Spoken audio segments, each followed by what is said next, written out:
Bom dia, Vera, Laura. Bom Vamos dia, aguardar aí o pessoal professor. acessar. Bom dia, bom dia. Tudo bem? Você está vendo aí a tela do computador? Minha projeção aqui?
Bom dia.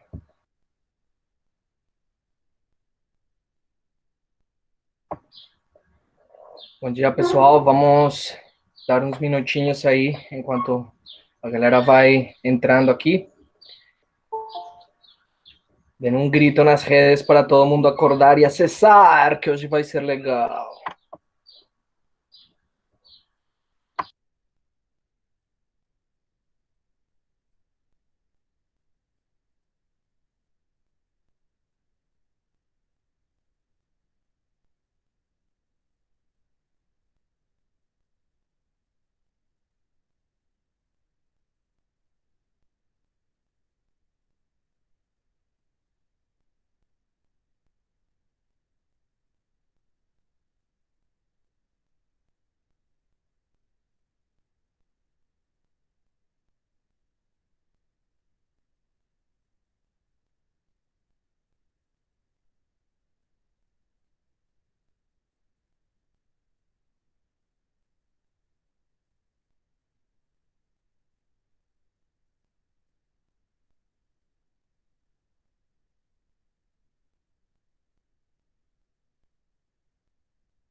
Bom dia, pessoal. José, Vera, Lorene, Graciela e Laura.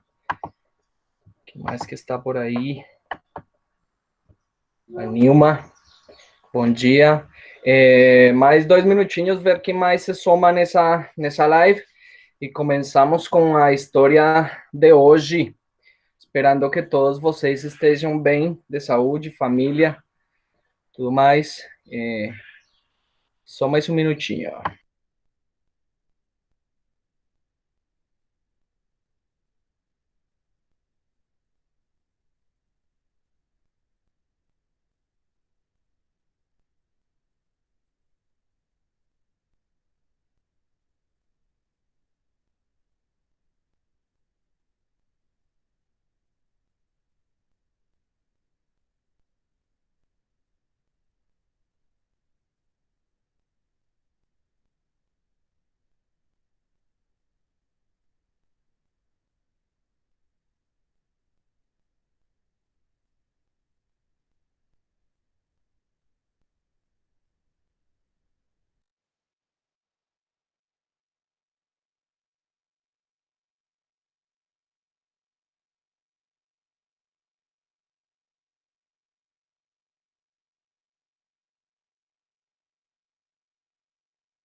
Bom, pessoal, como é que vocês estão? Como que tem sido essa última semana? Quem quer falar aí, dar um oi?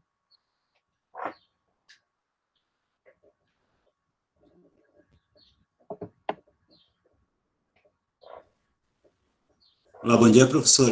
Me escutam? Fala, José. Sim, pode falar. Ó, tudo bem. Eu estou tentando aqui testar um novo molde aqui nas minhas tecnologias campestres aqui. Tá tudo bem. Tô ansioso para ter essa aula aí. A outra eu já assisti, consegui assistir, professor. Tá muito legal. Ah, boa. Que bom, que bom. Acho que vai ser legal, aproveitando o oi do José para lembrar todo mundo que eu quero que seja um papo, né? Então é só abrir o microfone e dizer professor, e aí já fala que. Oi, Vera, pode falar. Bom dia, professor. Bom dia, turma. Bom dia, Vera. Então, essa semana, né? Semana foi meio corrida, aulas, né? Tem as atividades da escola, eu tenho lanchonete, mas estou gostando muito da sua aula. A gente tem falado na turma que o senhor é uma pessoa muito prestativa. Essa forma de o senhor gravar as aulas, deixar disponível, está sempre no grupo, né, colocando opções, perguntando o que a gente precisa, o que a gente não precisa, como que a gente pode, como a gente não pode, isso nos facilita muito, porque mesmo eu estando aqui em Campo Grande, né, tendo acesso, às vezes a internet cai, dá problema, às vezes a gente está com outra ocupação, e é muito bom, e a aula do senhor é uma aula, assim, não é uma aula muito longa, né, e é bem explicativa, a gente entende muito, eu gostei muito dessa matéria mesmo, da agricultura, e é isso, né? Estamos aqui. Legal, Vera. Bom ouvir. Laura, fala. Bom dia, professor. Bom dia, colegas. Bom, eu Bom também estou dia. adorando essa aula. Eu estou me identificando muito, né? Porque cresci e sempre vivi na chácara, mas nunca trabalhei com agricultura em si, né? Na terra mesmo. Mas sempre vivenciei essa convivência. Uhum. Então, está sendo muito bom o aprendizado. Gosto muito da aula do professor também, muito explicativa, estou adorando. Legal, legal. Coisa boa. Bom, se alguém mais quer se expressar, se não, vamos embora. Lembrando, galera, que nossa reflexão de fundo é a alimentação. Como nos alimentamos, nós que vivemos nessa sociedade, na segunda década do século XXI, como nos alimentamos, porque o como nos alimentamos determina, e por sua vez é determinado pelo sistema que produz os alimentos, ou seja, pela agricultura, né? Então, esse debate sobre agricultura, como ela foi determinante, como falamos semana passada, para o surgimento da civilização, né?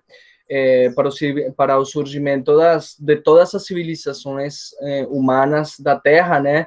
Para a época que nós chamamos de história, né? Passamos da pré-história e começamos a construir uma história cheia de conteúdo humano, de consciência humana, de alma humana, né?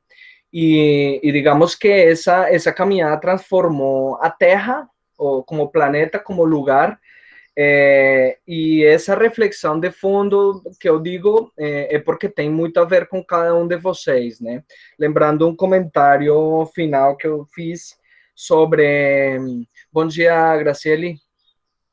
Um comentário que eu fiz sobre como nós experimentamos a liberdade, né? A liberdade de existir.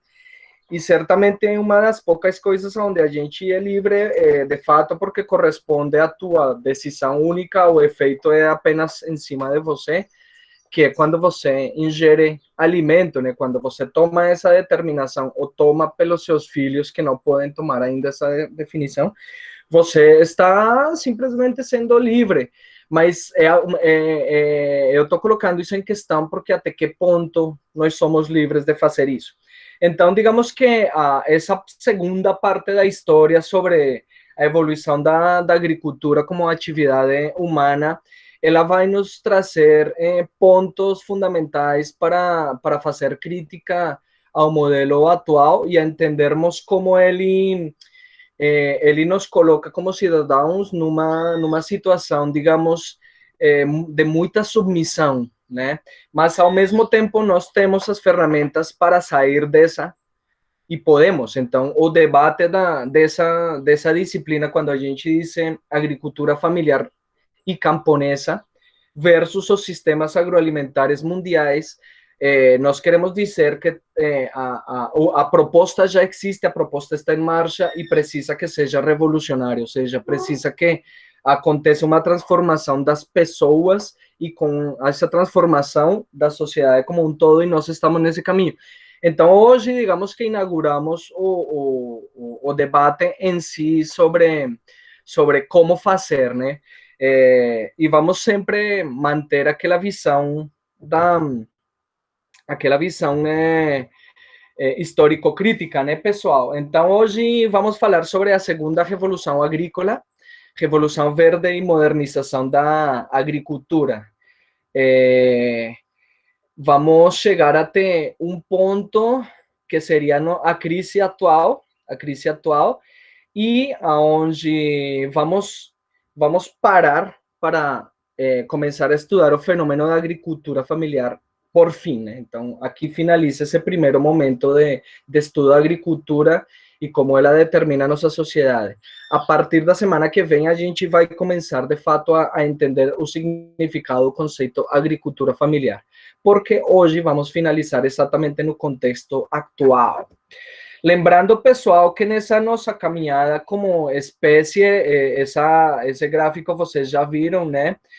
Desde que somos Homo sapiens 200.000 anos atrás, até essa segunda revolução que eu vou falar para vocês, né? Até a primeira, passaram 180.000 anos, quase 188.000, né, anos, que o homem passou com uma estratégia de coletor, de caçador, de catador, de acumulador, né? Desenvolvemos tecnologias para guardar alimento, para estocar, para transportar, mas a gente não produzia em si. E todo esse método de pequenos clãs, grupos, ele se manteve até uns 12.000 anos atrás, com toda essa mudança climática, com toda essa possibilidade dos seres humanos se esparcirem pelo planeta, já com ideias, com os germes das ideias que traziam dos conhecimentos sobre como lidar com os seres vivos, animais e vegetais, né? Digamos que com as sementes das nossas sementes, né? O pessoal já carregava algumas coisas,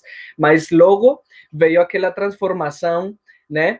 E nessa transformação que nós vimos da Revolução Neolítica, onde o homem começou a produzir agricultura, domesticou os animais, se espalhou pelo planeta e estabeleceu as primeiras civilizações. Nós passamos digamos, sem muita mudança desses métodos de queima, derruba, plantio e abandono, né? Pousio. O pessoal rapidamente esgotava a qualidade do solo, então passava a queimar, a fazer roça, né? Queimar, derrubar, queimar e plantar em outro lugar, e assim em lugares mais já estabelecidos nas cidades. Esse período inicial, né? Esse período durou quase 1.000 anos, né? Essa primeira revolução agrícola, que é o ponto de partida hoje, passou desde os 10.000 anos que descobrimos a agricultura como tal. Então passaram 9.000 anos e o homem mantinha mais ou menos essa tecnologia. A segunda revolução agrícola é nosso final de hoje, com a revolução verde, a duplamente verde, e depois falaremos da agricultura, da revolução agroecológica, né? Mas essa primeira revolução da antiguidade, qual que foi o lance? O pessoal começou a desenvolver as tecnologias de arado da terra. Então, ele, ao perceber que fazendo uma pequena mexeção do solo, depois de ter extraído ali as primeiras colheitas, que eles abandonavam para que crescesse o poucio, né, o bosque começasse a crescer de novo, eles perceberam que com uma pequena mexeção, eles poderiam dar vantagem a certas espécies que nós chamamos hoje como herbáceas, né? Então, os pastiçais, e os protogrãos, outros tipos de grãos para outro tipo de usos também de alimentação, mas no geral permitiu a descoberta dos pastiçais para alimentar e integrar os animais. Então imagine um processo onde o homem parou de derrubar constantemente para plantar e passar a outro lugar e passou a utilizar o arado. Deixa eu colocar aqui se tem uma foto. Não, vamos voltar. O arado, aquele sistema de utilizar o arado e a tração animal permitiu que o homem, com essa integração dos animais, propiciasse a integração de matéria orgânica pelas fezes dos animais, mas principalmente com essa integração de ervas, de pastos, de gramíneas, o homem começou a descobrir que, através desses cultivos, que são fixadores naturais de nitrogênio, principalmente, mas que fazem integrações com outros micro-organismos, como as micorrizas, que são fungos do solo, depois a gente vê isso melhor. O homem, na verdade, descobriu maneiras de adubar o solo, a não ser o fogo, e a queima, derrubada e fogo e cinzas, né? Então, com essa integração animal, o homem fez fez a primeira revolução depois que foi criada a agricultura, né? Então, a revolução neolítica, 12.000 anos atrás, né? De uns 9.000 anos atrás, surge então o arado. E nós sabemos então que o arado, com tração animal, que permitiu a instalação de grandes cultivos, permitiu o surgimento de civilizações como, por exemplo, a egípcia, os sírios, né? Todos eles surgiram graças à implementação de um sistema que multiplicou a produtividade do lugar e o homem não precisou ir muito longe. Então, os sistemas de cultivo com alqueire e tração leve tornaram novamente exploráveis essas regiões que já haviam sido desmatadas, degradadas e que não podiam ser mais exploradas, né? Dependiam de que o bosque crescesse de novo e o homem derrubava. Tá? Então, essa difusão do sistema sem poucio, ou seja, sem abandono da terra, que o homem podia dar um manejo permanente, cíclico, utilizando as estações, mas principalmente permanente, né? Esse alqueire foi substituído pelas pastagens artificiais de gramíneas e as leguminosas, como eu falei, né? Essa integração do animal determinou um fenômeno que vocês não vão acreditar, mas vocês com certeza estão estudando lá junto com o Rafael, né? Aqui falaremos disso semana que vem, mas hoje é importante entender que esse fenômeno da criação dos grandes rebanhos e o domínio em cima disso, dos territórios onde você tinha tecnologia e animais para manter uma produção permanente, facilitou o surgimento, né? Na verdade, permitiu a origem dos feudos. Então, foi quando a gente começou a perceber o surgimento da época feudal. Então, essas civilizações, que eram cidades, né, provavelmente organizadas com rei, príncipe, ou no caso, por exemplo, dos gregos, dos assírios, né, era o imperador, então sempre tinha uma figura de poder, né, e com essa transição da agricultura, o faraó, né, as famílias dos nobres, etc., todos eles sempre estiveram associados a quem tinha o manejo dos grandes rebanhos, dos grandes espaços que não eram mais de poucio, mas de uso permanente dentro da agricultura, né? Então, perceba como isso determinou, né, essa relação, esse surgimento de tecnologia muito simples, né? O arado permitiu que se estabelecesse um sistema feudal que durou basicamente desde essa época, né? Desde dos 0 anos, né? 2.000 anos, a gente andou num sistema de relação da terra desse sistema. Então, as forragens, né, passaram a se alternar com cereais, as terras cultiváveis passaram a produzir tanto forragens quanto pastagens, e os campos de ceifa. Também são introduzidos outros cultivos mais exigentes, mas todas com objetivos alimentares e industriais, digamos, no sentido de materiais para roupa e outro tipo de usos, né? Esses novos sistemas produziam pelo menos 2 vezes mais que os precedentes e permitiram alimentar uma população maior. Como esses excedentes da produção foram obtidos com pouco investimento, ou seja, animais, tração e pessoa indo atrás, né, dos animais, resultaram numa fonte de aumento de produtividade do trabalho e excedente agrícola. A partir do fim do século XVIII, mais da metade da população ativa dos países industrializados pode dedicar-se a atividades não agrícolas. Então, veja, o que aconteceu aqui? Esse sistema foi descoberto 1000 anos antes de Cristo e ele ficou, né, esse sistema rotacional de baixa tecnologia de um arado muito simples, ele avançou até o século XVI, mais ou menos. Até o século XVIII não tinha mudado muito, tinham sido incorporadas algumas tecnologias, mas até o século XIX, de fato, não houve nenhum avanço grande no que nós podemos chamar de tecnologia agrícola, de tecnologia da produção de alimentos, né? Os grandes avanços que houve, de fato, foi a multiplicação das variedades das espécies que nós já tínhamos domesticado, nós vínhamos domesticando, né, ao longo das décadas, dos anos, tal. Então, cada vez houve mais tipos de milho, cada vez houve mais tipos de trigo, de centeio, de soja, de algodão, e assim por diante, de todas as frutas, verduras, etc, etc. Nós, durante esse tempo, o máximo que fizemos foi criar muita diversidade de sementes. Esse foi o grande avanço da agricultura desde que nós a descobrimos até essa primeira revolução que introduziu o arado.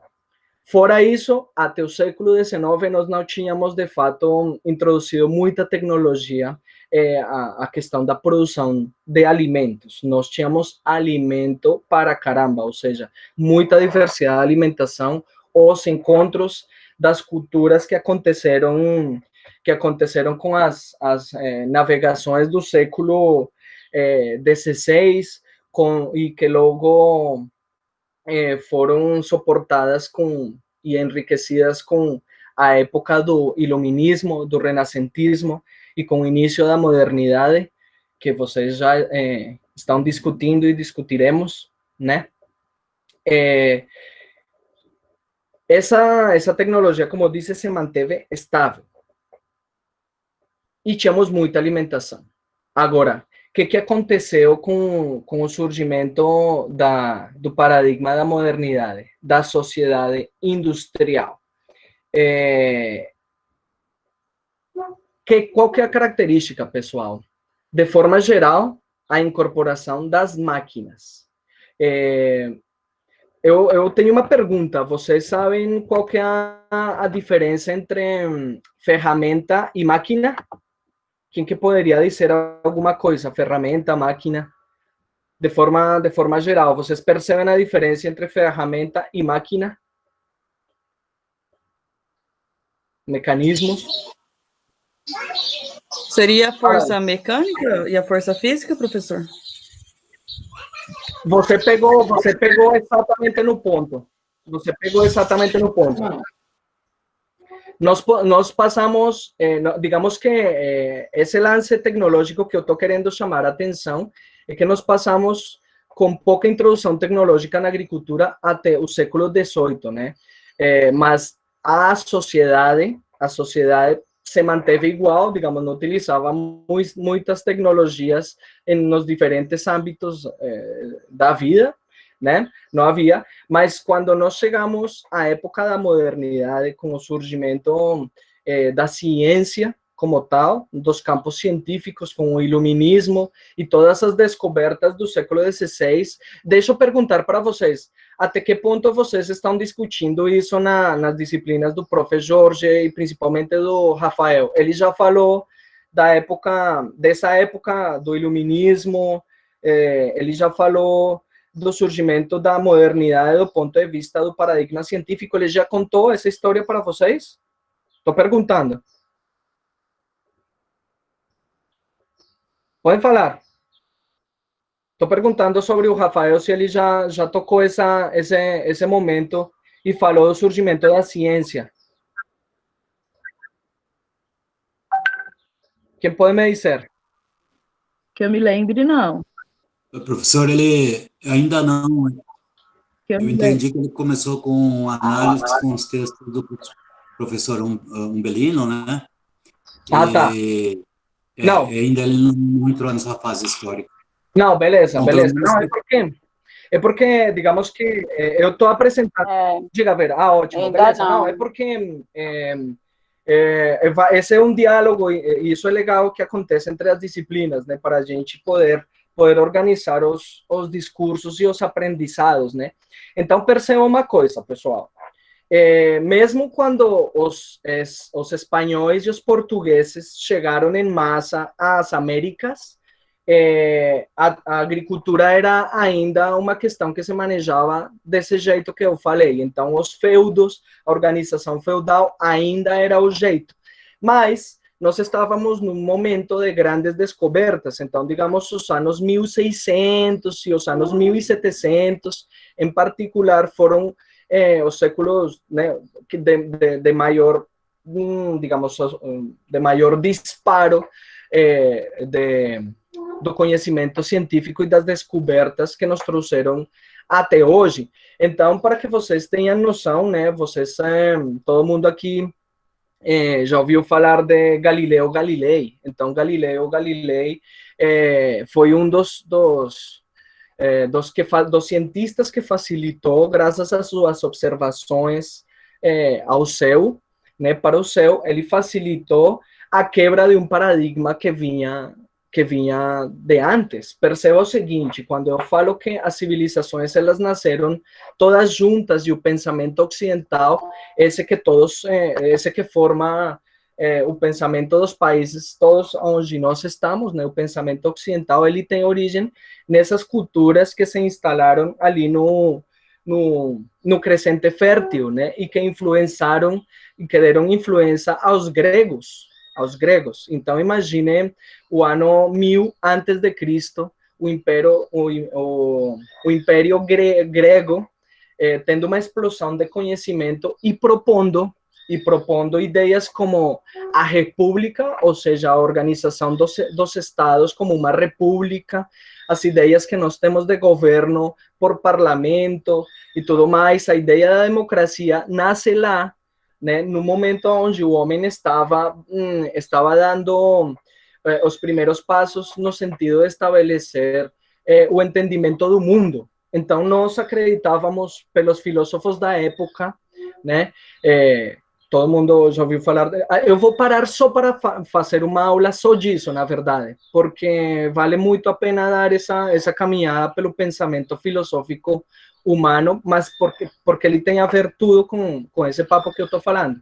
Mas, de forma geral, o homem tinha a ideia, por causa de todo esse pensamento aristotélico, platônico, que fundou nosso pensamento ocidental, que o cosmos, né, todo o sistema universal que nós observávamos, ele tinha uma explicação e era que ele funcionava de uma maneira muito ordenada. Então, nós, seres humanos que tínhamos consciência, que éramos a consciência desse universo, tínhamos basicamente a missão de nos engajarmos a esse sistema que funcionava perfeitamente. Ou seja, é a ideia de que nós, como seres humanos, nascemos e, assim como todas as coisas que existem, todas têm uma missão, todas cumprem uma missão. A mosca faz o que tem que fazer porque ela é mosca e para ser mosca é exatamente assim, e o gato e a árvore. E então nós, como seres humanos, digamos, nascemos para nos engajarmos a essa arquitetura perfeita do universo, né, e cumprir uma missão, né? Essa ideia que é grega, ela foi absorvida pelo pensamento judaico-cristão. Então, quando o cristianismo toma conta do Império Romano, que tinha já dominado o Império Grego, né, absorvido todo o seu componente de conhecimento, era o maior império da Terra, né, influenciando todas as regiões do planeta, absolutamente todas, Oriente, Leste, e por conseguinte, por herança também as Américas. Mas na época, os romanos, quando foram, desde esse contato com o cristianismo, né, eles foram absorvendo o cristianismo, essas ideias cristãs, e mais ou menos no ano 300, por ali, essa é uma história que temos que saber melhor, né? Mas lá em Constantinopla, né? Constantino, que era o imperador romano, ele introduziu, né? Digamos, formalizou o cristianismo como a religião do império. Então, o cristianismo se tornou a religião, digamos, mundial pela influência dos romanos. E esse pensamento cristão, ele era carregado com a ideia de que nós chegamos ao mundo para cumprir uma missão, para nos articularmos ao funcionamento do universo, mas agora entendido como a palavra de Deus. Nós viemos ao mundo para cumprir a palavra de Deus. E esse pensamento, essa ideia, esse conjunto de ideias, ela só veio a desaparecer nessa época que nós estamos falando do iluminismo, com o surgimento do pensamento moderno, com as observações ao universo, aos seres, ao movimento dos planetas, das estrelas, do Sol, com o entendimento das leis da natureza, o surgimento e o entendimento das leis da física. O homem basicamente passou a descobrir que não existia tal ordem e engajamento do universo, que na verdade o que a gente assiste e percebe ao redor, na Terra e no espaço, com os astros, a gente só vê que é caos e não tem ordem, e parece que a vida não tem sentido e não tem nenhuma missão em particular, e etc, etc, e começam a surgir demonstrações que quebram esse paradigma. Então, nós estamos num momento onde a Terra passa de ser o centro do universo, a Terra passa de ser o centro do universo, e pelas observações nós descobrimos como um lugar minúsculo que rota ao redor do Sol e que não tem muita significância quando comparada às galáxias e a outras estrelas e outros sistemas planetários. E nós descobrimos que com todos esses primeiros avanços das leis da física, todas devidas principalmente a Isaac Newton, nós descobrimos que os fenômenos da natureza a gente pode predizer e a gente pode calcular. Então, se alguém aqui já ouviu a história de Isaac Newton, que bateu uma maçã, e que essa maçã, isso aconteceu quando ele estava pensando sobre a gravitação universal, e ele explicou e conseguiu desenvolver fórmulas para explicar os movimentos das partículas, predizer, e com isso comprovamos que poderíamos calcular o movimento da Terra ao redor do Sol, e então deu a impressão, né, com esse primeiro surgimento da ciência, do conhecimento científico, como nós sabemos hoje em dia, dá a impressão que nós, como seres humanos, tendo essa capacidade de pensamento, de raciocínio e de explicação, podemos ter domínio da natureza.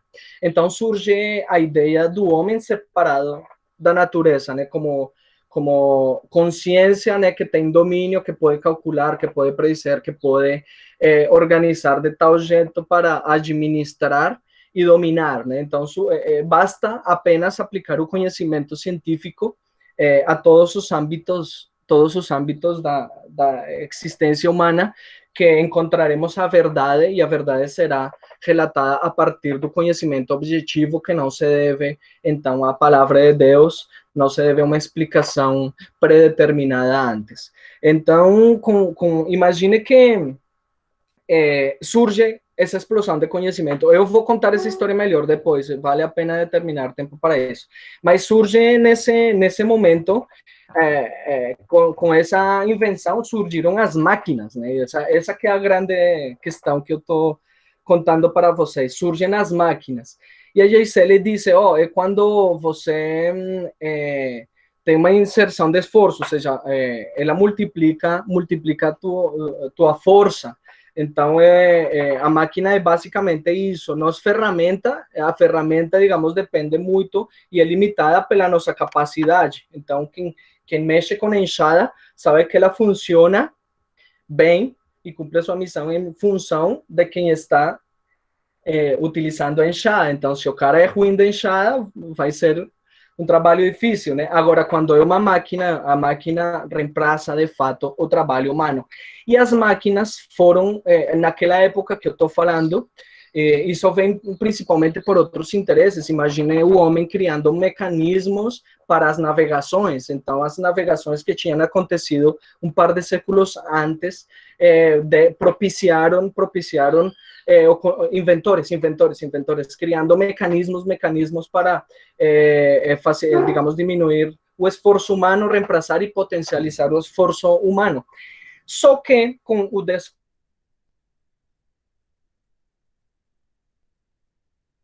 a descoberta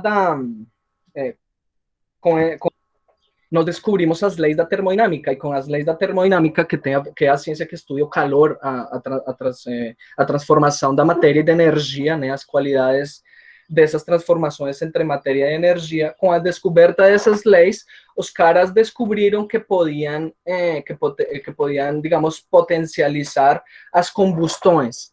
Então, nós descobrimos que quando queimamos, estamos tirando a potência que estava contida na madeira. Então, a madeira, ela tem potência, ela tem energia contida ali. Quando eu queimo, quando eu procuro, né, propicio uma combustão, eu estou tirando energia dela, que estava contida ali. Só que a máquina que nós criamos é capaz de transformar essa energia em trabalho que nos interessa. Então, essa ideia de transformar energia em trabalho foi o que propiciou o surgimento dos motores.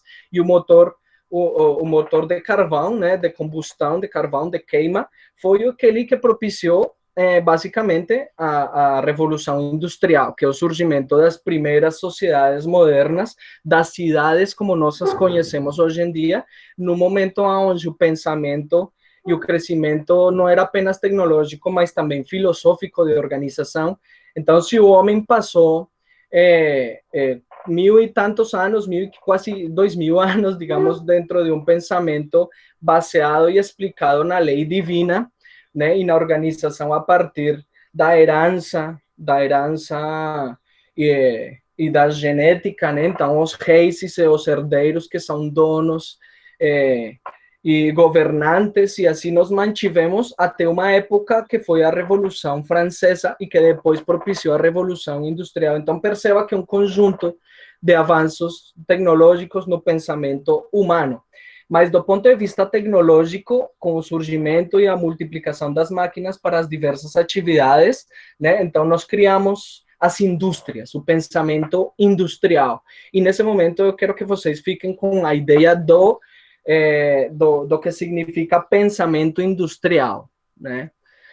Que significa pensamento industrial? Porque, veja, o homem conseguiu produzir em massa muitas coisas, né?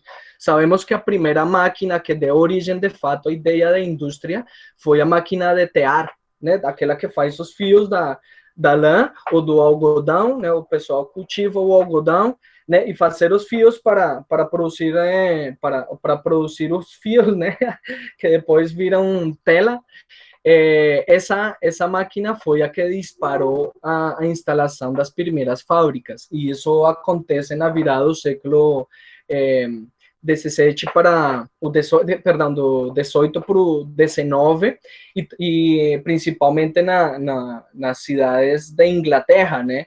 Mas também da França e logo depois nos Estados Unidos, que é a instalação das primeiras fábricas, dos lugares onde as pessoas vão trabalhar para fabricar em massa coisas. Então, essa novidade do lugar para ir produzir muitas coisas do mesmo se instala nessa finaleira do século XVIII para o século XIX. Então, nós já produzíamos em massa muitas coisas, né? Aqui, por exemplo, a economia brasileira, que era um império ainda, né, foi mais ou menos essa história do Brasil aí, vocês estudarão, mas ao longo do século XIX é que o Brasil se torna uma nação, mas sempre sua economia foi baseada na agricultura, então era grandes exportações de laranja, grandes exportações de café, grandes exportações de açúcar, exportações de algodão, e sempre foram ciclos, mas aonde não havia como tal indústria, era produção em massa da agricultura, então era agricultura. A Revolução Industrial aconteceu nos países europeus e nos Estados Unidos, basicamente ali que as indústrias, esse fenômeno de produzir em massa, de transformar a matéria em produtos diversos com uso de máquinas, se instala nesses lugares. Então surgem as primeiras cidades portuárias, né? E pense que surge uma organização da sociedade onde aí sim as outras disciplinas explorarão melhor esse fenômeno, mas surge a organização da produção, esse fenômeno da indústria, esse entorno da indústria, né, gera um pensamento econômico que funda todo o sistema atual, né? Mas de forma geral, ele se divide em duas compreensões que logo estudaremos melhor, que é o pensamento liberal, né, o pensamento de uma economia liberal ou de uma economia comunista, socialista. Então, do ponto de vista de organizar esse fenômeno que estava acontecendo nas cidades, o pensamento econômico e filosófico observou e disse que poderia ser organizado do ponto de vista liberal, né, que deu origem ao capitalismo que vivemos hoje, ou poderia ser organizado e entendido a partir de uma óptica comunista, socialista, que hoje vemos é o embate que conhecemos. Mas o sistema que é hegemônico e domina, que surge nessas primeiras cidades, basicamente tentando explicar e organizar o fenômeno do trabalho humano. Então, quando o homem, digamos, começou a explotar a si mesmo para o trabalho, porque o homem já não precisava se dedicar tanto à agricultura, porque a agricultura já funcionava bem. E as cidades estavam instalando sistemas de produção em massa. Então, o homem passou rapidamente, né, em pouco tempo, a se deslocar do campo para a cidade e a exercer outras funções. Então, as cidades como nós as conhecemos, surgem mais ou menos lá, aí sim, como eu disse, no século XVIII, passa para o XIX, essas cidades industriais se incorporam. Então, imagine que, de fato, o império que está no domínio econômico do mundo nessa virada do século XVIII para o XIX é os ingleses, né? Os espanhóis, eles estão perdendo todas as suas colônias, né? Todos estão revoltando, mas a coroa inglesa, o império inglês, na verdade, ele sempre financiou os portugueses, financiou os espanhóis, eles sempre se dedicaram ao melhor negócio, né? Tipo assim, financiar, né? O que hoje sabemos que é a economia financeira, os bancos que dominam o mundo, as transnacionais financeiras, eles já faziam, né? Financiaram os outros impérios. Então, quando o Império Espanhol estava em decadência porque estava perdendo as colônias de 1810 até final do século XIX, os espanhóis perderam basicamente todas suas colônias, começando por Haití, Colômbia, Venezuela, todos os países, Bolívia, Peru, né, Centroamérica e tal, todos saiu fora da Espanha e vocês sabem melhor também toda a história de Portugal, né? Portugal estava basicamente excluído, o reinado brasileiro tomava conta e no final do século XIX passou a ser república, como já o resto da América tinha republiquetas aí se consolidando como os países que conhecemos hoje. Mas quem dominava de fato do ponto de vista econômico era a Inglaterra e lá as cidades inglesas, um pouco a França também, principalmente o reinado inglês, os holandeses também, eles sempre foram muito comerciantes, os caras, os melhores navegantes, os que inventaram a ideia da bolsa, mas a riqueza, de fato, dessa ideia de tecnologia e instalação das sociedades industriais se focou na Inglaterra e lá, por primeira vez, começaram a introduzir altas tecnologias na agricultura. E esse surgimento, digamos, desses prototractores. Então, imagine no século XIX o pessoal desenvolvendo outros tipos de arados, os motores começaram a existir, né? E, portanto, foram levados, os motores, os primeiros motores também foram levados para impulsionar as máquinas que farão o trabalho da agricultura. Imagine que essa atividade de produzir de maneira industrial agricultura era tão rentável que os ingleses mandavam navios até o Peru para pegar guano. O guano é a bosta, a caca, né, dos morcegos das cavernas que existem no Pacífico peruano. Eles traziam navios cheios desse abono, porque eles utilizavam como adubo para suas plantações. Isso suportou o crescimento das cidades, porque produzia muito alimento e a galera não estava dedicada ao campo, estava dedicada ao trabalho manual.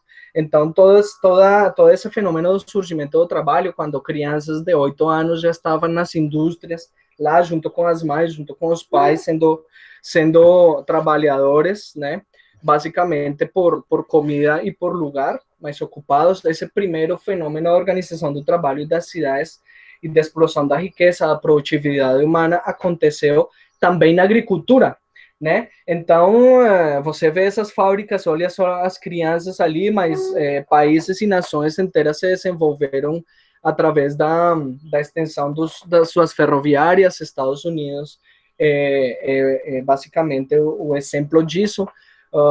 Toda a população colona estava na costa leste e eles, com as ferrovias, atravessaram o país no sistema de colonização e foram entregando terra, né, eliminando os indígenas, e esse projeto atravessou o país e estuvo basicamente baseado na indústria, na instalação das ferrovias, que por fim permitiu que o homem andasse a 60 quilômetros por hora, né? O homem naquela época discutia se andar a essas velocidades ia ser mal para o organismo. Imagine a gente, pelo desconhecimento, pela novidade. Então, o homem atravessou e juntou as fronteiras, fez comércio e produção em grande escala. Então, se instalou a modernidade. E lembrem-se que com esse pensamento baseado na ideia científica, de que a racionalidade científica, a demonstração científica, através dos experimentos, nos leva a uma objetividade, ao encontro com a verdade, esse positivismo que nos dá a ideia de que eu posso calcular, predizer, essa ideia industrial positivista de que se lá no início eu tenho tanta quantidade de ferro, de materiais para produzir carros, eu lá no final sei quantos carros eu vou produzir. Então é uma ideia positivista, linear, que carrega a ideia de cálculo preciso, de previsibilidade, é transmitida também na agricultura, né? Então, assim como nós lidamos com ferro, lidamos com chumbo, lidamos com qualquer material inerte para produzir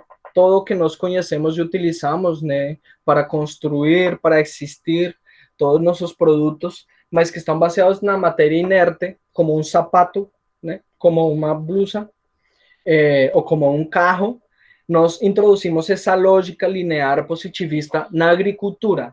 E na agricultura, então, se inicia principalmente a partir do final do século XX, já todas as nações instaladas, os grandes impérios contemporâneos e as nações se disputaram na primeira metade do século XX o domínio econômico do planeta. Então, a Primeira e a Segunda Guerra Mundial foram basicamente para acabar com os últimos impérios, com as últimas monarquias, com os últimos vestígios de totalitarismos. Então, as grandes potências econômicas que estavam se formando e consolidando nesse modelo industrial, mas não totalitarista, baseado na ideia capitalista da organização do livre mercado, se alinharam, né, e basicamente conformaram os aliados que na Segunda Guerra Mundial por fin acabaram os totalitarismos, né, que era o eixo que existia entre Itália, o fascismo que estava dominando França, Espanha, estava tentando tomar conta ali, o nazi, né, o movimento nazi, nacionalistas, social-nacionalistas alemães, que com essa ideia também estavam tomando conta das outras nações europeias, né, Polônia, Hungria, tudo isso foi tomado, e na Segunda Guerra Mundial, junto com o Japão, essas três potências foram basicamente destruídas, e de forma geral o mundo ficou dividido na ideia capitalista e comunista, né, o início da Guerra Fria, mas no que tem a ver com a agricultura, foi introduzida finalmente a tecnologia em todos os âmbitos. Então, saibam que nessa primeira metade do século XX, principalmente nos primeiros 30 anos, passamos muito tempo, as sociedades, né, a civilização humana passou muito tempo, e esse eixo norte, onde estava desenvolvendo a indústria, principalmente nós aqui, Colômbia, os países colonizados, Brasil, dedicados a economias da agricultura apenas e de exportação primária, né? Então, como sempre fomos, né? Daqui tiraram ouro, daqui sempre tiraram as riquezas, o pau-brasil e todos os produtos agrícolas, né? Mas esses países que estavam construindo a sua economia industrial, né? Eles desenvolveram altíssima tecnologia. Então, o estado de guerra propiciou um avanço muito louco de tecnologia. E o exemplo disso foi a criação da bomba atômica, que basicamente encerrou a Segunda Guerra Mundial, né, com as explosões no Japão, que foi agora, agosto, festejamos 60 anos, né, dessa explosão, 70, perdão. Mas toda essa tecnologia que foi criada e avançada principalmente para a guerra, ficou ali, né? Ficou depois de que acabou a guerra, ela ficou como base para alimentar as outras indústrias. Então, por exemplo, a indústria do petróleo, que avançou muito na criação de subindústrias, digamos, todos os produtos que nós temos, eles têm principalmente o plástico, né? Tem petróleo, então nós temos muito subindústria do petróleo. Todo foi propiciado naquela época onde a indústria essa indústria dominava o planeta e se incorporou basicamente em todos os âmbitos tecnológicos. E essa indústria, como nós sabemos, é inglesa ou é norte-americana. Mas de forma geral, né, a produção mundial de cereais foi de 700 milhões a 1,8 bilhões. Nós, digamos, duplicamos, quase triplicamos a produção de alimentos em uma curtíssima escala de tempo. Nós estamos falando, então, com a modernização da agricultura, que dava a possibilidade de produzir, avançar com a fronteira agrícola. Rapidamente você poderia introduzir um modelo tecnológico de fazer agricultura em todos os lugares do planeta. Por quê? Porque o planeta estava devastado, principalmente o mundo desenvolvido estava devastado, e os países colonizados, dependentes economicamente, naquela, né, sempre ali, sempre alinhados, dependendo do que viesse. Então, o que acontece nos anos 50? Nessa reconstrução e reorganização do planeta por causa do fim desses imperialismos aí clássicos, né, nazi, japonês, o fascista italiano principalmente, isso aí passou a ser instalado de forma geral, né, o sistema comunista e o sistema capitalista. No sistema capitalista é que se desenvolve o sistema financeiro. Sim? Então, acabada a guerra, surge a ONU, mas por trás da ONU, o que há, na verdade, os herdeiros desses primeiros industriais ingleses, também alemães, mas holandeses e norte-americanos, esses primeiros herdeiros, esses grandes monstros que já eram ricos, que já monopolizavam o mercado internacional e as grandes indústrias nacionais, né, desde inícios do século XX, nessa época conformaram as Nações Unidas, né, financiaram e facilitaram a conformação das Nações Unidas. Então, essa organização política transnacional que, digamos, regula a relação internacional dos países, principalmente para evitar os conflitos armados, se instala a ideia de direitos humanos e todos os países inscritos devem ir atrás do cumprimento dos direitos humanos e todo parece muito legal e democracia para todo o planeta. E desde lá é que se instala esse imperialismo contemporâneo que está baseado no financiamento, ou seja, na grana, esse é outro fenômeno que nós vamos entender quando estudemos como se criam os preços, né, como é que funciona a bolsa de valores e tudo mais, mas imagine que esse movimento surge as primeiras indústrias financeiras, então se as primeiras grandes indústrias que deram origem à indústria petrolífera, à indústria elétrica, e a indústria ferroviária e tal, nesses países do norte, foram os primeiros banqueiros que financiaram a instalação da modernização da agricultura com o transporte da tecnologia feita para a guerra, para a agricultura. Então, isso tem nome, a Fundação Rockefeller. Se vocês não sabem, Rockefeller foi um dos primeiros industriais do petróleo, o primeiro, aquele que, digamos, criou esse fenômeno do monopólio industrial. Ele dominou a indústria do petróleo por um bom período de tempo, e seus herdeiros, né, com a criação desses bancos que eu falei, e a Fundação Rockefeller começaram a financiar os países em reconstrução ou em desenvolvimento, como o Brasil. Então, e as pesquisas. Então, com essa introdução de toda essa tecnologia oriunda da tecnologia de guerra, oriunda da indústria do petróleo, foi financiada o que nós chamamos da terceira revolução agrícola ou Revolução Verde. A Revolução Verde é uma história muito interessante porque ela basicamente está focada no surgimento da engenharia genética. Então, nós sempre fizemos, como já vimos, melhoramento genético, né? Mas ele foi, digamos, um melhoramento genético tradicional pela escolha das melhores características nas sementes, nos animais, na criação das variedades, das raças, etc., etc.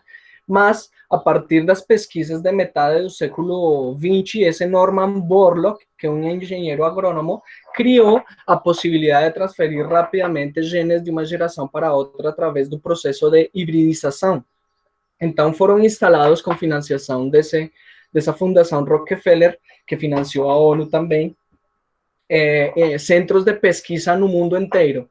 Então, um foi instalado na Colômbia, um no México, outra nas Filipinas, na Índia, e esses centros de pesquisa foi o lugar onde foram criadas as primeiras variedades híbridas de milho, de arroz, de soja e todos outros grãos, mas principalmente de soja, de milho, de trigo e de arroz. Dessas três espécies em particular foram criadas as primeiras sementes híbridas.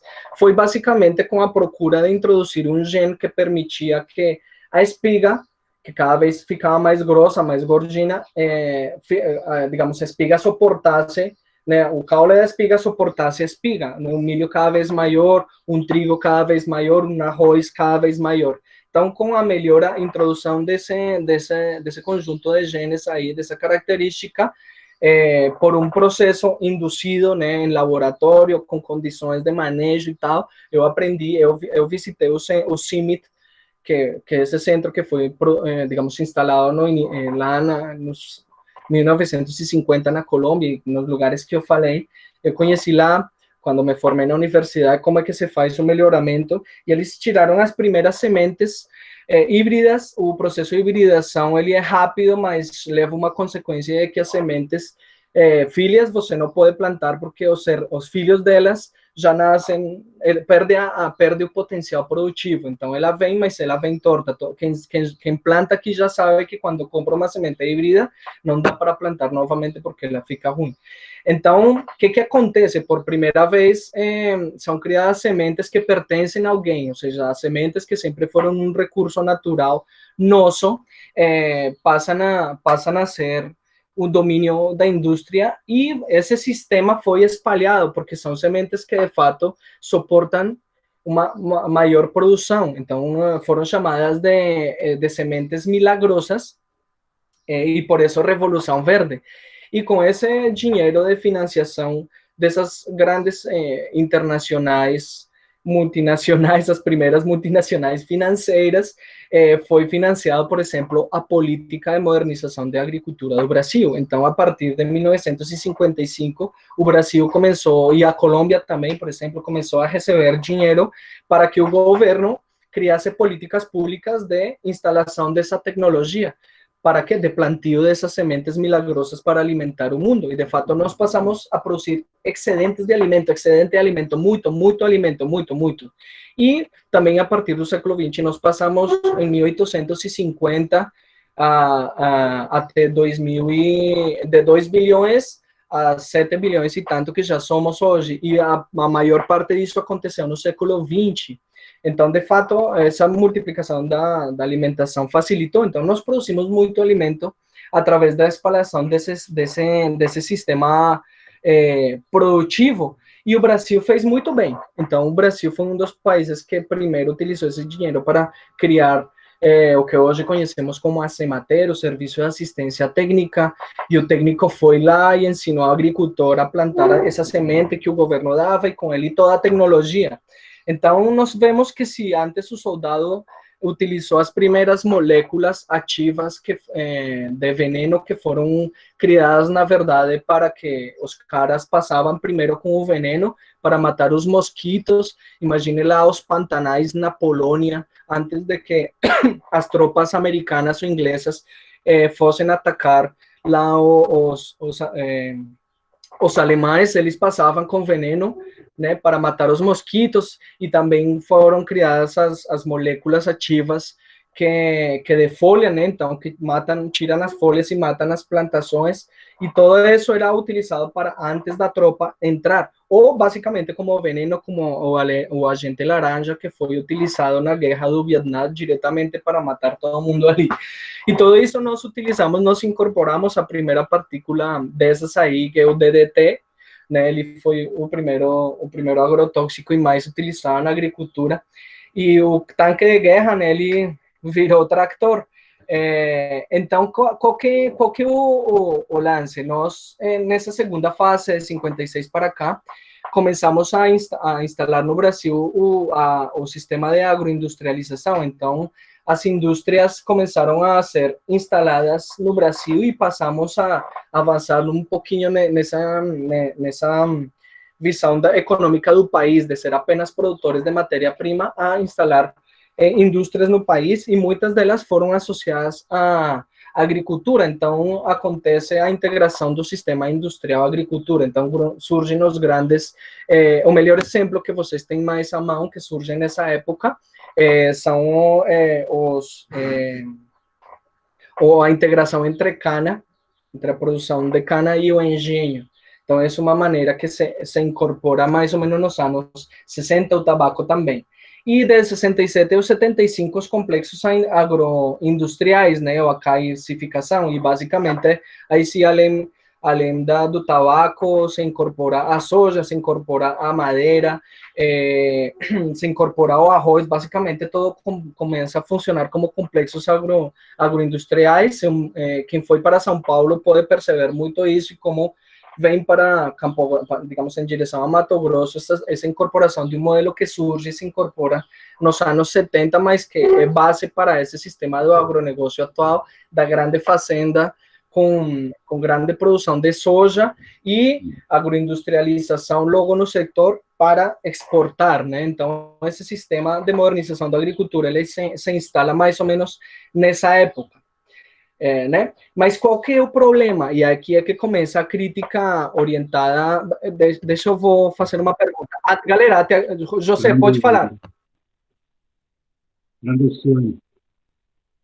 Eu acho que o frango suíno também, mais o sul, se notou muito, né, professora, essa integração, essa dependência, que o pequeno agricultor, ele passou a produzir a matéria-prima do frango, do suíno e outros pequenos animais também para integrar a nova indústria, né, que nascia aí.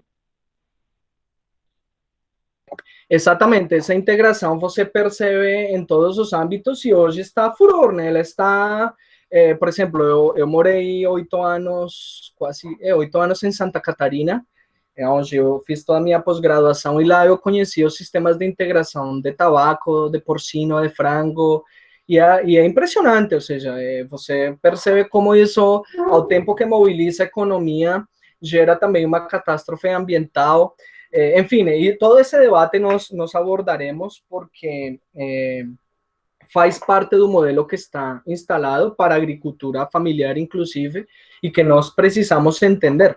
Mas ele surge, perceba, a partir dessa ideia do modelo, né? Desse modelo de agricultura moderna que tem a ideia de producir alimentos assim como se producen carros, sapatos Nike, como se producen pregos, martelos, no sistema industrial. Então, essa ideia se incorpora na metade do século XX e para cá, em todo o planeta, basicamente financiado pelas grandes entidades financeiras que financiaram a reorganização do planeta naquele momento pós-guerra. Então, de fato, essa influência você percebe que existe em todos os países. Ou seja, se você tem ideia do que significa dívida externa, saiba que a dívida externa do Brasil, ela já existia, né? Porque o Brasil pediu dinheiro para os ingleses, mas ela de fato explodiu quando o Brasil, consolidando-se como país, república no século XX, recebe muito dinheiro dessas financiações internacionais, principalmente para modernizar sua agricultura, que foi sempre o que o Brasil, a economia brasileira no Império e na República fez. Então, o Brasil ganhou muitas dívidas, mas também chegou muito dinheiro para instalar essa ideia de agricultura moderna. Então, passaram 60 anos, né, e o Brasil continua com a ideia de agrobusiness, né, esse modelo de agricultura convencional, moderna, tal, levando, e ela, querendo ou não conseguiu chegar em todos os lugares do planeta. Não sei se vocês perceberam que nem em todo lugar se faz agricultura moderna com essas tecnologias, mas de fato quem é agricultor familiar lida de alguma maneira, porque já passou tanto tempo que inclusive a geração que sabia plantar de outro jeito já morreu. Então dá a impressão que não temos como plantar, a gente não sabe se não utiliza tal semente e o veneno e o tal, né? Dá a impressão que a gente não sabe como plantar, porque o sistema já se instalou. Marx criou esse conceito de falha metabólica para explicar por que quando você imprime a lógica capitalista à agricultura, você está lidando com o pior dos negócios, né? E como eu disse, na indústria, você lida com matéria inerte, mas quando você faz essa lógica industrial com os seres vivos, você de fato está lidando com unidades de seres vivos. Eu posso plantar uma fazenda de miles de hectares completinha de soja, mas saiba que cada soja, ao lado de uma soja, é uma soja individual. E essa soja individual, com uma vida, comportadora de uma vida, é difícil, né, de colocar no mesmo patamar que um pedaço de ferro que lá no final vai virar motor de carro, né? Cada vida é um conteúdo que economicamente, né, lá no final se expressa como uma perda muito grande. Então, do ponto de vista capitalista, quem quer ganhar dinheiro sabe que fazer agricultura não é o melhor negócio, porque ali você tem muitas perdas, né? Lidar com sistemas naturais caóticos que você não tem domínio, você pode plantar 1000 sementes, mas lá no final tenha certeza que você não vai pegar 1000 seres vivos com todo o seu potencial de colheita, né? Então, quando falha metabólica é quando você imprime uma lógica de exploração capitalista a um ser vivo, sim? E isso lá no conteúdo final, que se expressa no lucro, do ponto de vista do capitalismo, é uma falha, você perde, né? Então, já Marx, com seus estudos, estava nos alertando que é ridículo você lidar com a natureza dessa maneira. Por quê? Porque nós temos uma relação metabólica com a natureza. Nós não somos donos e deuses que maneja e determina como eventualmente a gente sim pode fazer numa indústria da computação, que você coloca lá no produto final, vou produzir 300 mil chips e saem 300 mil chips, porque você calcula, mexe, ninguém morre, ninguém nasce, entendeu? Agora, com a agricultura é outra coisa. E esse é um ponto fundamental para fazer crítica ao sistema, né? Porque qual que é a questão desse modelo, que quem é agricultor entre vocês sabe que se você entra nessa, é um pacote, ele vem completo, né? Ele surge lá com as sementes, mas para você plantar essas sementes, você precisa superadubar essas sementes, então comprar adubos. Isso causa um fenômeno, esse crescimento absurdo causa o surgimento das pragas, né? Então nós plantamos seres vivos doentes, né? Seres vivos doentes, e esses seres vivos doentes, eles basicamente precisarão de muita cura para lidar com suas doenças, então os agrotóxicos, e você tem que utilizar irrigação e alta mecanização, e quem fez isso sempre estará fazendo, e serve o modelo do latifúndio. Então quem é pequeno agricultor e utiliza esse modelo se ferra, porque o pacote inclui o crédito no banco, e quem é agricultor sabe disso. Então, para poder plantar hoje soja, você tem que assinar um contrato que te obriga a utilizar certa tecnologia no modelo de agricultura. Então, você fica num ciclo vicioso. Você fica ali e não consegue sair. Mesmo o grande fazendeiro, o produtor de soja, o cara é rico e tal, mas ele sempre vai ficar ali na linha de manter sua riqueza. Nunca será aquele capitalista monstro que se enriquece monstruosamente, mas ele sempre vai ficar também pedindo crédito para os grandes bancos. Então, os caras que vocês veem aqui no Mato Grosso do Sul, que são super ricos, os caras, na verdade, sempre estão ferrados porque estão devendo dinheiro ao banco, assim como o pequeno agricultor. Só que, como nós sabemos, essa lógica capitalista se expressa mais duro nos de baixo, né? Então o de cima sube, o de baixo desce, né? A gente sabe disso. Então eu queria que vocês tivessem... Professor. Diga, pode falar. Vera. Então, professor, aquele documentário que o senhor deixou, né, que eu assisti, o senhor está falando... O veneno está na mesa. Dos venenos, né? Eu fiquei imaginando, se faz tanto mal, se estamos consumindo tanto veneno, né? Por que tipo, os governantes não criam leis, né, para diminuir isso? Por que tanto consumo quanto mais? Eu ouvi aquela fala, não sei se foi da deputada, né, falando que fica estrovando, como que ela falou mesmo? Que tem que deixar eles produzir, que produzem em grande escala, que os pobres que se beneficiam. Nós vamos complexificar todo esse debate, porque esse ponto que você está colocando é fundamental, né? A gente lembra-se que a reflexão de base é a liberdade. Então a gente diz, mas cara, ou seja, se isso funciona assim, por que a gente não transforma, né? Por que não há políticas? Então saibam que toda essa trajetória de conformação do modelo como ele está estabelecido, ele andou sempre com a organização clássica da sociedade. Então, perceba, quando eu disse que os primeiros grandes industriais começaram a financiar, quem financiaram o quê? Aqui no Brasil, quem estava no poder, né? Então, os governantes que tradicionalmente foram aquela burguesia, né, que era agrária, que os burgueses agrários em São Paulo do café, da laranja, da soja. Então, quem esteve no poder no Brasil sempre foi digamos, uma classe burguesa agrária, de forma geral. E nós sabemos que no Brasil o problema agrário, desde a instalação, né, das Seis Marias e tudo mais, foi um problema de exclusão, né?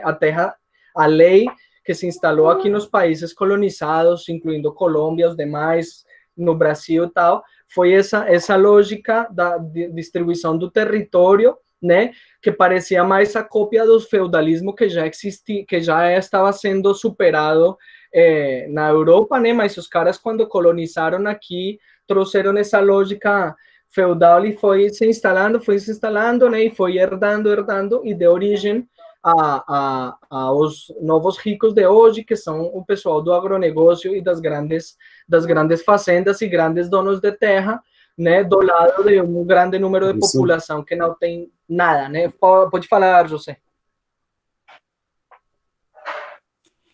Professora, eu acho que evoluiu rapidamente a aula, né? Tu já descreveu as fases todas, mas eu gostaria de, se me permitisse, voltar um pouquinho para entender aquele marco da Revolução Industrial um pouquinho, para fazer uma indagação, pode ser? Sim, claro, pode ir. Para depois nós retomarmos.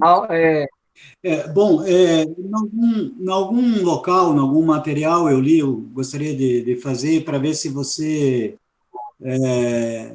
pode acrescentar e confirmar essa situação.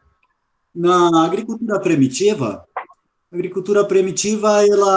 ela tinha muito pouca intervenção, né? Aquela agricultura inicial lá do homem, ela quase que era uma intervenção natural, né? A partir daquela vivência integrada do homem com a natureza, com a terra. Mas em algum lugar eu li que depois com os clãs eles começaram a já fazer uma espécie de divisão social do trabalho, porque eles foram descobrindo, um se dedicou às especiarias, outro se dedicou ao gado, outro se dedicou à agricultura, inclusive ao fábrico de artefatos, inclusive O porque surgimento dos começaram as ofícios, né? competições, Do artesão, né? os ofícios.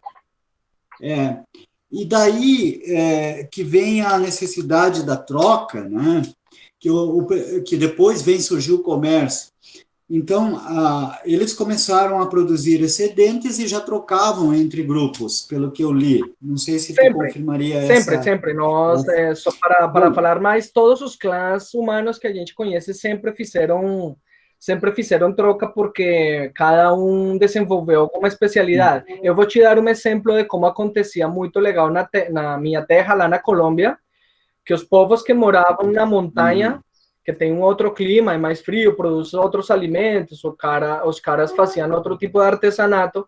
Existem rotas que a gente conhece de comunicação dos povos andinos com os povos amazônicos de 5.000 anos atrás, ou seja, muito, muito antigos. O pessoal já fazia trocas comerciais, né? Basicamente por especialidades, né? Alguém sabia produzir mais, as condições materiais e ambientais permitiam e sempre houve. E esse fenômeno é o fundador das civilizações, né? Principalmente as trocas, o comércio, né? A habilitação. sim. Bom, mas aí eu queria que nós entendesse, porque na verdade, com a revolução das máquinas, né? Porque antes a gente tinha aquilo que eram considerados máquinas simples, né? Seja a enxada, o carrinho, o arado de boi e tal. Mas ele vem, e um pouco a pergunta, né? A revolução industrial ela vem também numa necessidade de aumentar a produção e expandir o comércio, porque na verdade, parece que tem alguma coisa, algum fato aí, que daí surge a indústria, surge o assalariamento e surge a ideia de não termos mais escravos. Aí veio a ideia, entre aspas, da libertação dos escravos, que aqui no Brasil e em toda a parte, eu acho, da América Latina foi uma forma muito manipulada, porque que libertar os escravos se eles ficaram sem a terra e sem acesso ao trabalho, né, a própria indústria. Então, a pergunta, assim, um pouco a Revolução Industrial, ela também marca essa expansão comercial e capitalista, a necessidade de expandir o comércio, e daí construíram a máquina a vapor, eu acho que o trem, eu não sei como é que funcionavam os navios na época, né, mas o navio eu acho que era por cabotagem, vento, né, Só vento. mas só para nós relacionarmos, né, isso aí. Se tu pudesse dar só clarear, depois retomamos para cá na atualidade. Né?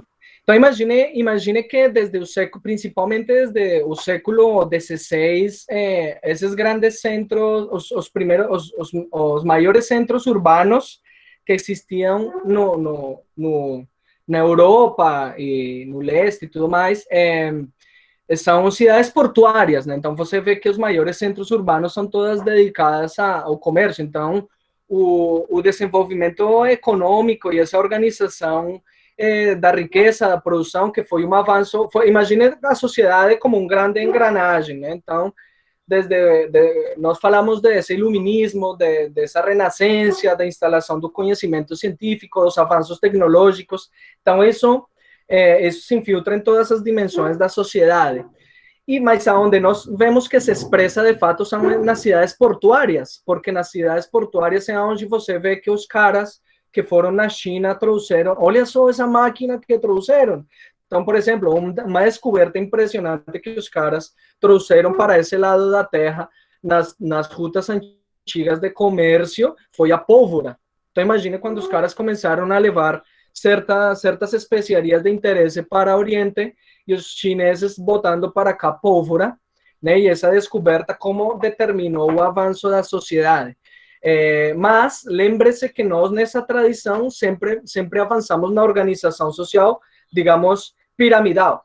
Ela como fenômeno social, nós sempre existimos a partir de domínios, e a gente pode fazer relação, inclusive, com nossos ancestrais mais antigos, né? Que quando tinha pequenos clãs de 100, 200 pessoas apenas, tinha alguma cabeça.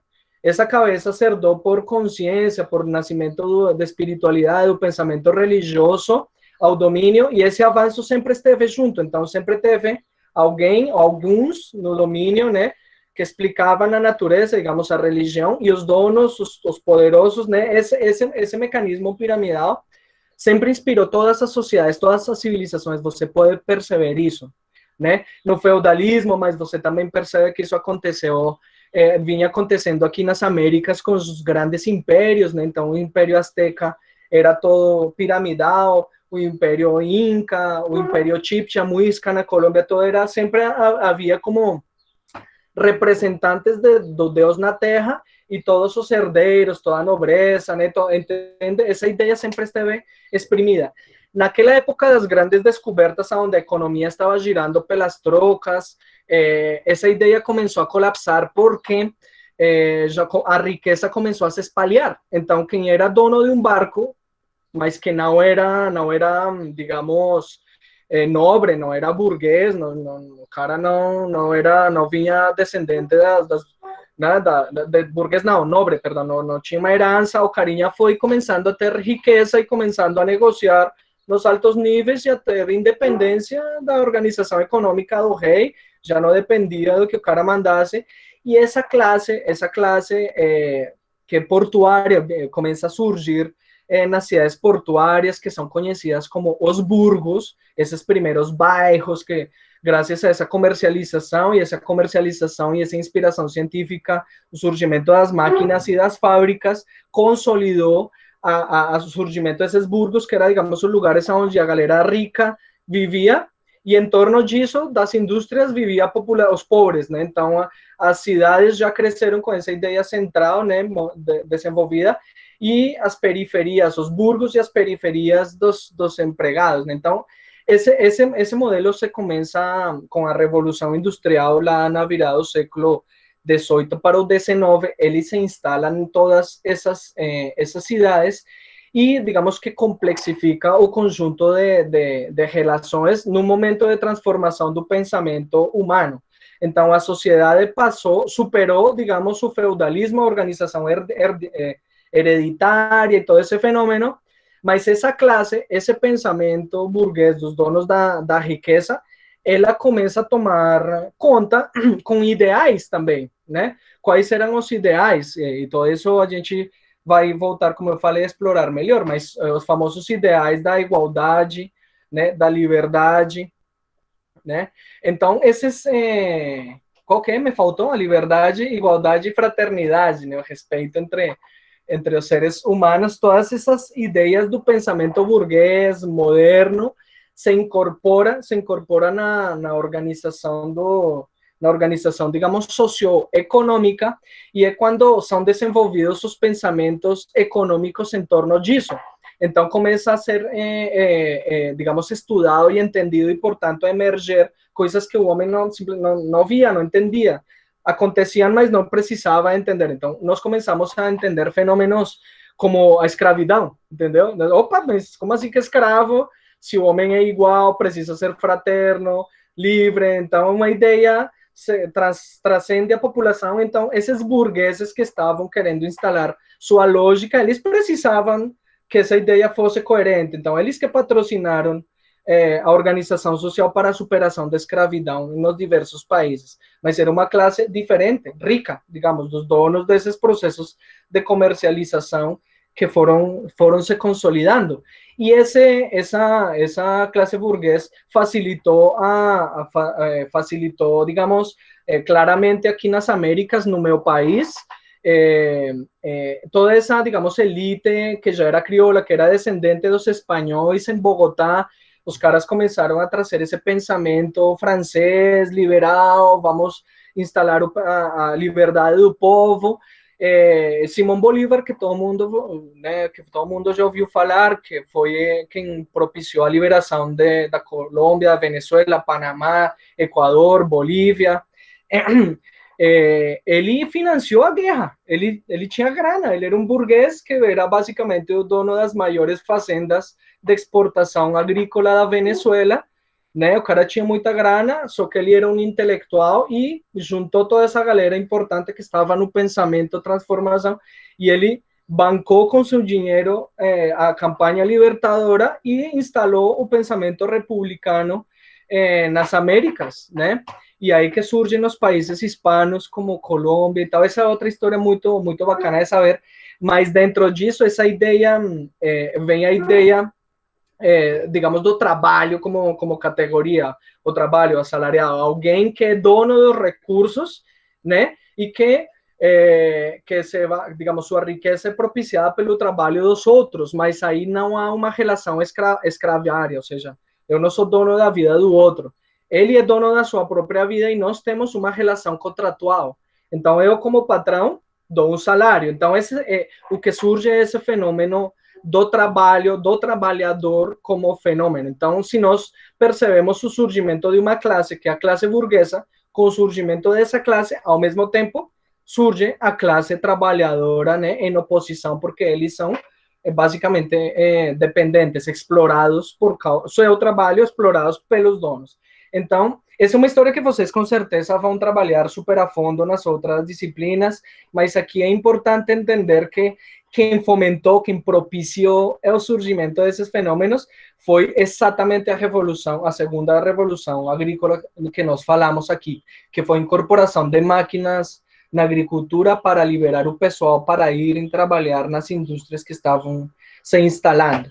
Então, José, tua pergunta foi massa para, digamos, fazer um encerramento aqui da aula de hoje. Acho que deu bom avanço, né? O importante era traçar as bases para fazer crítica a esse modelo da agricultura que basicamente nega o conhecimento tradicional, nega o conhecimento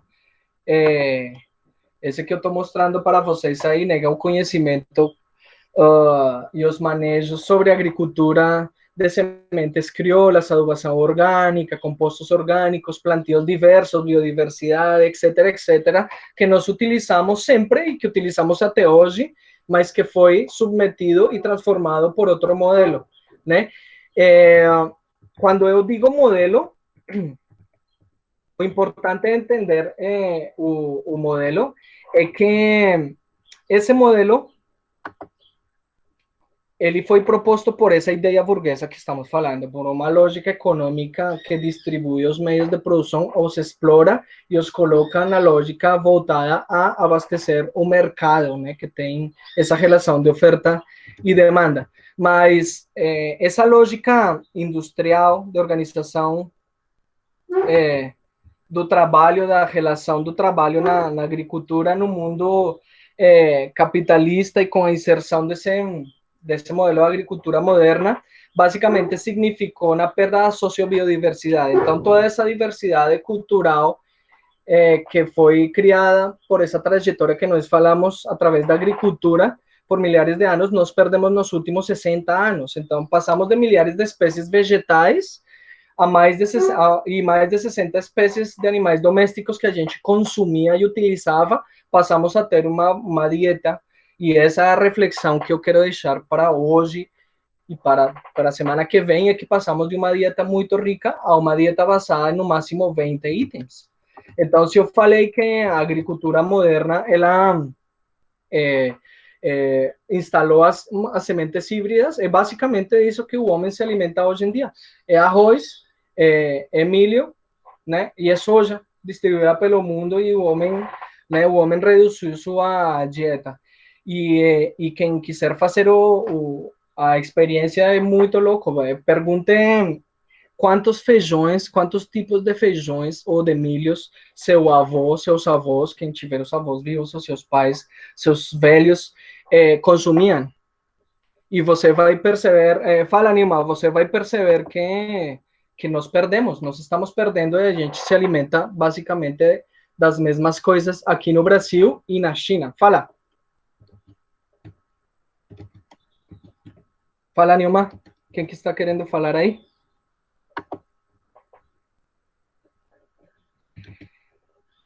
Então,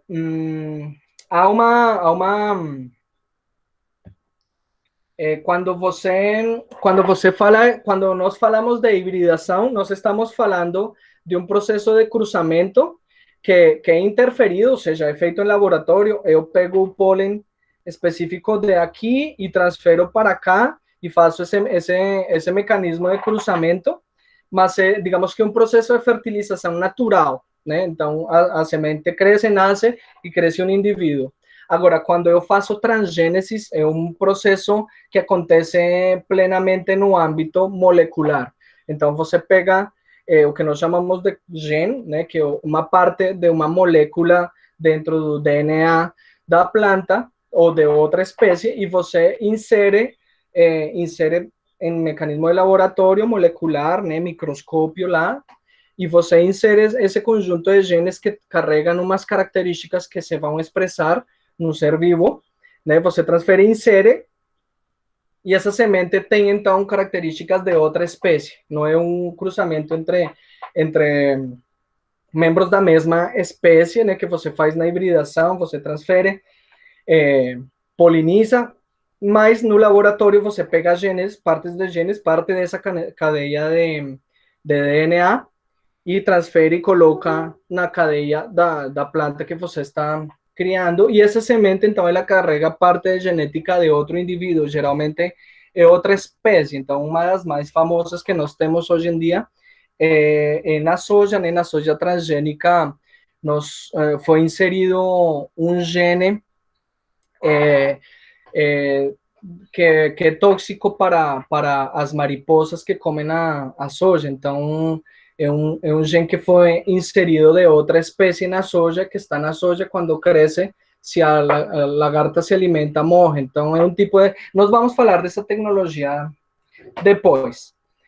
Porque, então, na verdade, essa devastação, essa degradação do agronegócio, que hoje está mais do que clara quando vemos o que está acontecendo com as queimadas, que nada mais é do que uma estratégia para propiciar o avanço dos pastizais, né? Isso parece um método das sociedades, sabe, feudais. Os feudais faziam isso, cara. Eles jogavam fogo para estender sua fronteira agrícola, exatamente o que está acontecendo hoje, né?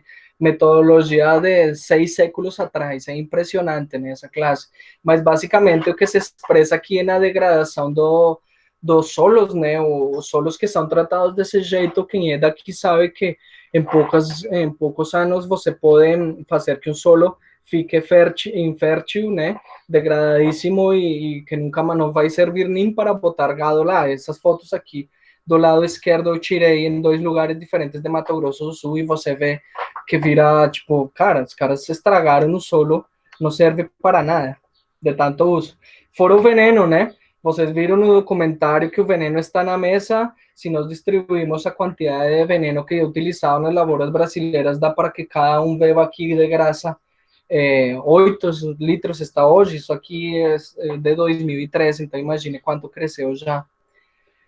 Además de que a importação dos fertilizantes, nós importamos cerca de 75% dos insumos para a produção de fertilizantes nitrogenados. Ou seja, nós dependemos da indústria do petróleo ainda. Nós produzimos para caramba soja, tal, mas basicamente 75% do nitrogênio que incorporamos nessas plantios vem de fora, né? Importamos 50% do fósforo e 90% do potássio. O potássio é um dos itens que mais importamos. Importamos celulares, e nessa mesma lista está importação de potássio para a agricultura. Ou seja, é ridículo. Se deixa de chegar navios chineses ou de outros países nos portos de Santos, por aqui por perto, o agrobusiness brasileiro colapsa, ou seja, é um modelo muito dependente, depende de indústrias de outros países, é muito dependente de adubo. Nós sabemos que o adubo é provocador de uso de agrotóxico porque é como nós alimentarmos as plantas permanentemente de sais minerais, como se a gente desse soro, como se a gente tomasse soro e se alimentasse só de soro. Você sabe que você não pode se alimentar só de Gatorade ou soro. Você precisa de feijoada, você precisa do seu prato, né? Seu prato forte ali, com toda a combinação dos alimentos para você ter uma alimentação saudável. Quando a gente vê a planta na natureza, o solo é a cozinha das plantas e ali que os micro-organismos fazem as feijoadas para as plantas que as plantas gostam, mas a gente montou um modelo onde joga um monte de sal mineral de fácil absorção pela água, as plantas se enchem disso e supostamente crescem. A gente percebe que as plantas crescem, mas a gente, na verdade, com essa adubação absurda, está fazendo com que as plantas cresçam, e esse problema, na verdade, ele gera seres vivos fracos, né? Essa supraalimentação com partículas nitrogenadas cria paredes celulares. As paredes celulares das plantas, elas têm tanta proteína, tanto nitrogênio, que isso atrai os que precisam de nitrogênio, que são os bichos, né? A bicharada precisa de nitrogênio, que é o composto principal para a reprodução, né? Que compõe as moléculas dos organismos vivos. Então, o ser vivo percebe que tem uma planta ali exudando nitrogênio e muito fraca, né? Que a parede celular é bem fraca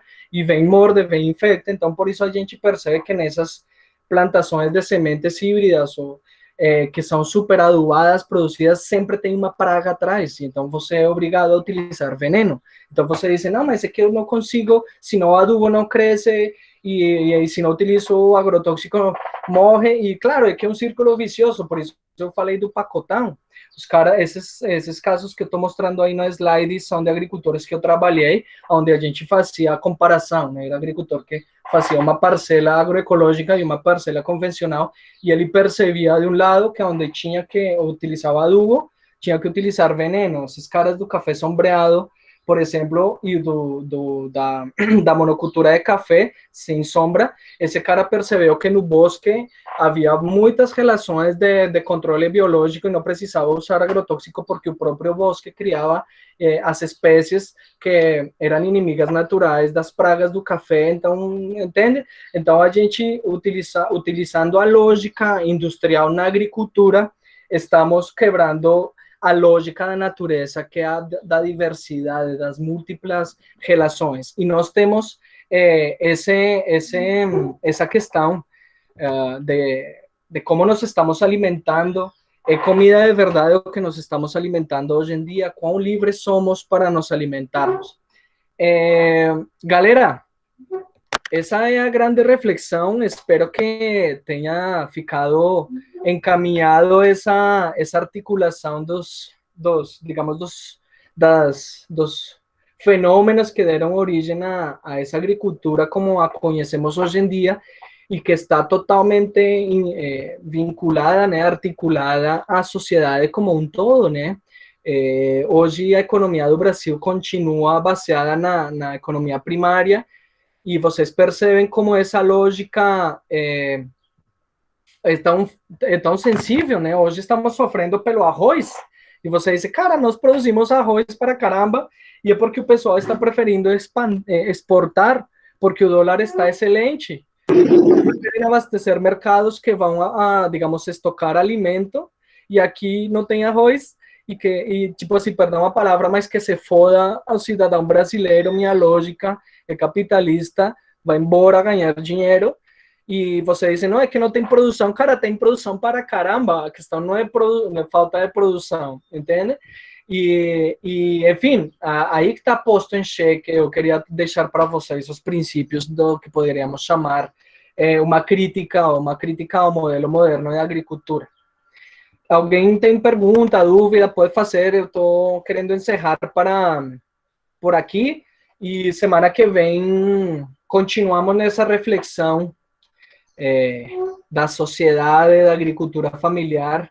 Vamos falar, por fim, de agricultura familiar como tal, né, como fenômeno, mas queria deixar essa ideia geral da agricultura como atividade humana que nos trouxe até o que somos hoje.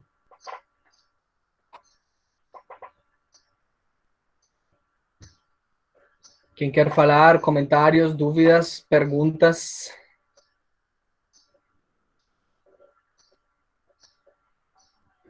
Todo mundo bem? Tranquilo?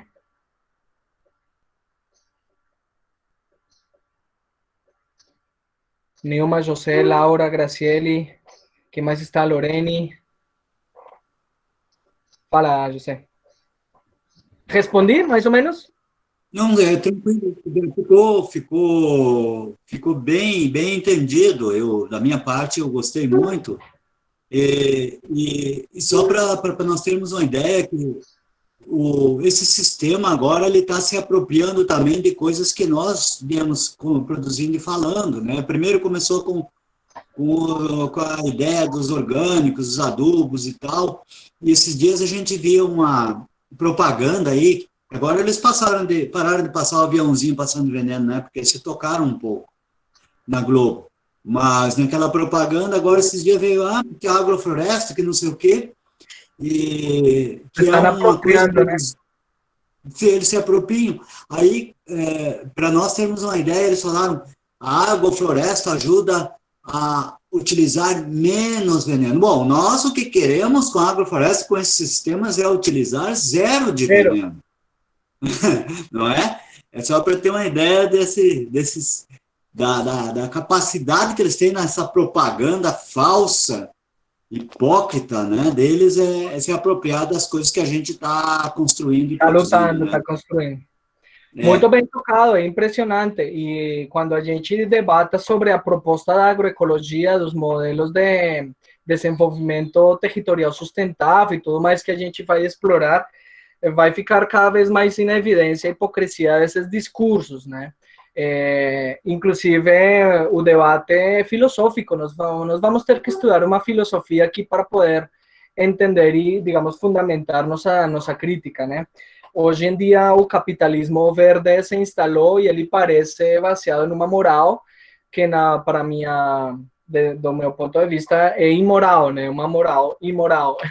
Então, é muito legal deixar esses cimentos da visão crítica da nossa sociedade, desse modelo de agricultura, do agronegócio capitalista, insustentável, incapaz de lidar com a questão ambiental, com a questão dos direitos dos seres humanos e da igualdade, né, deteriorando cada vez mais o meio ambiente e se apropriando de todo que a sociedade sempre teve, né?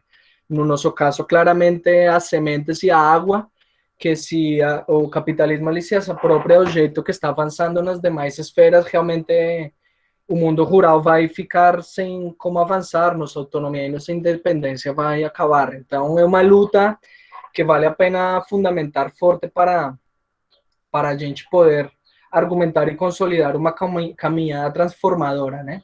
Então, essa era a mensagem que eu queria deixar para vocês. Da mesma forma, vai ser suave, olha só, eu vou propor um exercício para vocês, é o seguinte, eu quero que vocês, eu vou compartilhar uma pequena tabela, e eu quero que vocês, nessa tabela, que eu vou compartilhar aí pela aba e pelo WhatsApp, vocês apontem durante a próxima semana todo aquilo que vocês se alimentaram. Seu alimento, o alimento. Todo aquilo que, então, hoje, quinta-feira, acordei, café da manhã, então tomei um café, bolacha, pão, sei lá, tal, meia-manhã, não, tomei mordi um bolo aqui e tal, almoço, feijão, arroz, salada, peixe, não sei o quê, janta, tim. E assim durante todos os próximos 7 dias da semana você vai colocar tudo aquilo que você se alimentou, sim? O máximo de detalhe. E vamos fazer uma reflexão em cima disso. Nós estamos avançando na crítica aos modelos agroalimentares para entender o fundamental e o papel da agricultura familiar nesse processo todo, né? de sustentação da agricultura no presente e no futuro. Então, para entender isso, vamos fazer uma reflexão nossa. Eu vou mandar esse formulário aí para que vocês preencham e vou, da mesma forma, sugerir um vídeo para que vocês assistam durante a semana, e semana que vem a gente faz um grande debate. Eu vou falar menos e vou propor mais um debate para, em torno dessas questões, a gente finalize esse momento de entendimento da agricultura como fenômeno da sociedade humana. O que les parece? Pode ser? Daí vamos conversando tranquilos, acessem, digamos, vai ficar então como tarefa 2. Lá na aba vai ficar como tarefa 2. Beleza? O preenchimento desse formulário. Nós vamos fazer uma pesquisa pequena em relação a isso, mas principalmente uma reflexão, né? Então, agradeço e nada, vocês desejo uma boa semana, espero que fiquem bem, né? Que fiquem bem essa semana. Desejo melhor saúde, tranquilidade, paciência, né? E, bom, colaboração, acho que nesse tempo de pandemia falta estar muito atentos, né? Digamos que a quarentena acabou como tal e, portanto, depende muito nosso bom comportamento em relação aos outros para lidar com essa transmissão aí da enfermidade, né? Da doença. Então, agradeço a todos pela presença e desejo uma boa semana. Câmbio, se alguém quiser mandar um oi, esse silêncio às vezes é muito estranho, realmente. Obrigado, igualmente. Boa Tchau. Professor, vai fazer nossa fotinha de hoje? Isso, então abre. Tchau, professor. Abre as câmeras e eu tiro a foto, pode tirar aí. Abre a câmera.